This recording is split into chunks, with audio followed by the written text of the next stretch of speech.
So, hello. Today I'd like to take a look at this, which is, but it is what it says on the tin. It's a Smock Combat MTP windproof. Now, this one's quite cool actually because it's slightly modified in more sort of ways than one, I guess. It's a standard MTP jacket with the buttons that are flat. They have a flap over the Canadian button, you know, which helps them prevent them from coming off when you're scrubbing around. There's Jimbers. This one had a big tear in it, which is why it was so cheap. But I've repaired that to the best of my ability. Well, it's a wearable jacket. Why not? You know, it was cheap. Interestingly, I noticed this one was made in Cambodia. I don't know if you can see that. Made in Cambodia. They've got hand warmer pockets, which some like, some don't. The modifications include a zip for the hand warmer pockets, which you don't normally get. Those hand warmer pockets are like behind the bottom bellows pockets.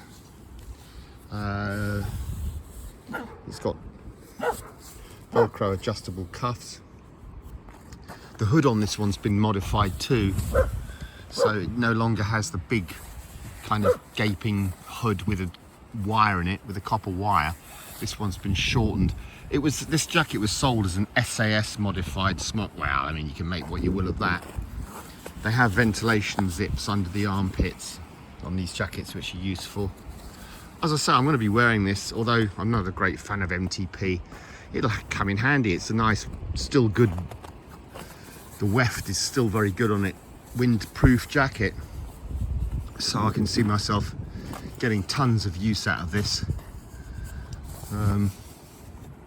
There's some cord ties around the waist to adjust the jacket, and obviously you've got these kind of ties around the hem. Some spare buttons there, look.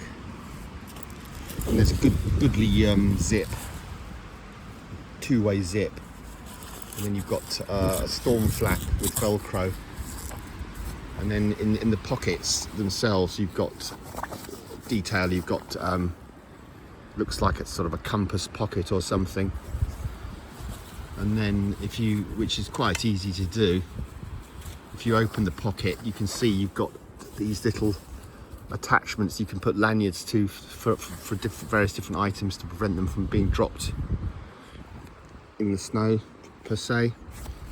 And on the shoulders you've got these Velcro pockets. I mean, not quite big enough for a magazine. And the Velcro here would be for a tactical recognition flash or just a blanking patch, whatever you want to do with it. So, okay, thumbs up for this, you know. If you want a cheap outdoor jacket for bushcrafting or just, you know, observing animals or whatever, if you're into wildlife, if you're into deer stalking or whatever, then go for this. It's all good. It's all good. There's Jimbers. Anyway, thanks ever so much for watching. As always, I really appreciate it. Yeah, and this hood, you can roll it up, and there's a button there, and that relates to this loop that you can effectively keep the hood scooched up so it's not in your way, as it were, if you don't want to use it. Although I would do in weather like this, I would use the hood, to be honest with you.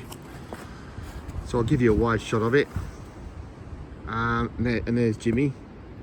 Thanks ever so much for watching. Massive appreciation for that. All the very best wishes. Cheers.